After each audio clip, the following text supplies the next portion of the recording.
कधी विचार केलाय का?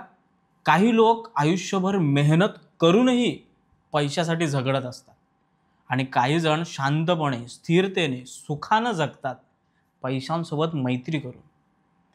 मग यात फरक कसला असतो? यात फरक ज्ञानाचा नसतो, विचारांचा असतो. आणि हाच फरक उलगडून दाखवतं एक अफलातून पुस्तक, पैशाचे मानसशास्त्र. आज आपण बोलणार आहोत या पुस्तकाबद्दल जो तुम्हाला पैशाकडे पाहण्याची तुमची दृष्टीच बदलून टाकेल. नमस्कार, मी मनीष काविनकर तुम्हा सर्वांचं मनापासून स्वागत करतो आमच्या पुस्तकालय या मराठी यूट्यूब चॅनलवर. आज आपण जाणून घेणार आहोत मधुश्री पब्लिकेशन प्रकाशित, मॉर्गन हाउजेल लिखित आणि जयंत कुलकर्णी अनुवादित पैशाचे मानसशास्त्र म्हणजेच द सायकोलॉजी ऑफ मनी या पुस्तकाबद्दल. चला मग आता जास्त वेळ न घालवता सुरुवात करूया आजच्या भागाला, ज्याचं नाव आहे पुस्तकालय प्रेझेंट्स पुस्तकांची सहल.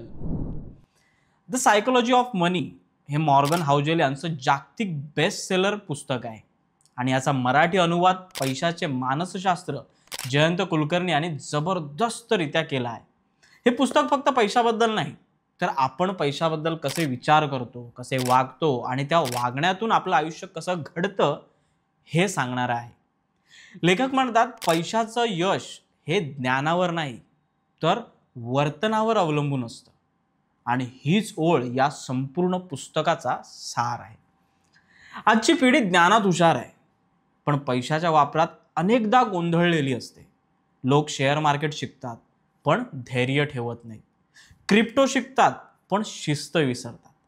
या गोंधळात हे पुस्तक आपल्याला शांतपणे सांगतं पैसे कमावणं वेगळं आणि ते टिकवणं वेगळं.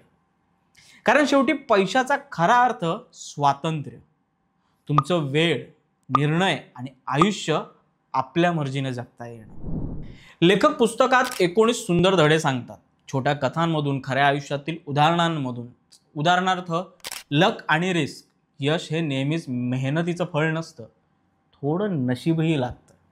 कंपाऊंडिंग, पैसा वेळेसोबत वाढतो जर आपण योग्य ठिकाणी थांबवायला शिकलो तर. सेव्ह मनी, बचत म्हणजे ताण नाही तर तुमच्या स्वातंत्र्याची तिकीट आहे.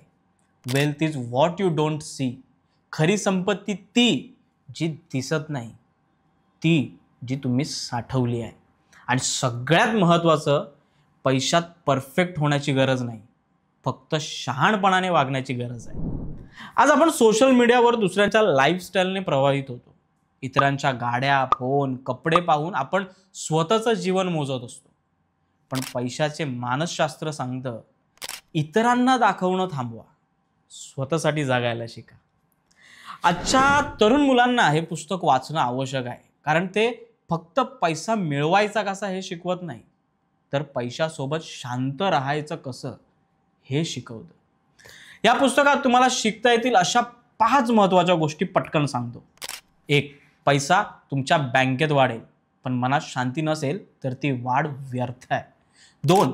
तुम्ही किती कमावलं हे नाही, तुम्ही किती वाचवलं आणि कसं जगलात हे महत्त्वाचं आहे. 3. खरा श्रीमंत तो जो वेळ विकत घेऊ शकतो, इतरांचा नव्हे, स्वतःचा. 4. आर्थिक बुद्धिमत्ता म्हणजे कधी थांबायचं हे ओळखणं. आणि 5. पैशांचं ज्ञान तुम्हाला कमवायला शिकवतं पण पैशांचं मानसशास्त्र जगायला शिकवतं.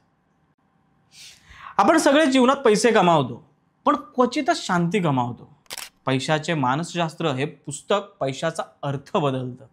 ते सांगतं की पैसा म्हणजे फक्त नोटा नाहीत, ते आहे तुमचं स्वातंत्र्य, तुमचं समाधान आणि तुमची ओळख.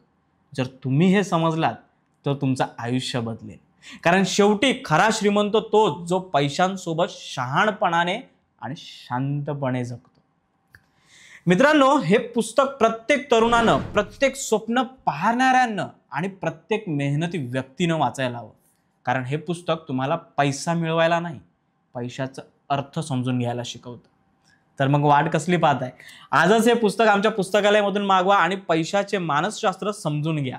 हे पुस्तक मागवण्यासाठी याची लिंक खाली डिस्क्रिप्शनमध्ये दिलेली आहे. याशिवाय आमचा इन्स्टा आय डी तुम्हाला इथे दिसत असेल तर आमच्या इंस्टाग्राम अकाउंटवर मेसेज करून किंवा स्क्रीनवर दिसत असलेल्या नंबरवर कॉल किंवा व्हॉट्सअप करून तुम्ही हे पुस्तक मागवू शकता. चला तर मग आजच्या भागात इतकंच, पण तुम्ही हा भाग जास्तीत जास्त शेअर करा, कारण तुमच्या शेअरमुळे कदाचित ही माहिती त्यांच्यापर्यंत पोहोचेल ज्यांना याची गरज आहे. सोबतच हा भाग कसा वाटला हे कमेंटमध्ये नक्की सांगा आणि आमच्या चॅनलला सबस्क्राईब करून ठेवा. चला भेटूया पुढच्या भागात. तोपर्यंत काही ना काही वाचत राहा, कारण वाचाल तर वाचाल.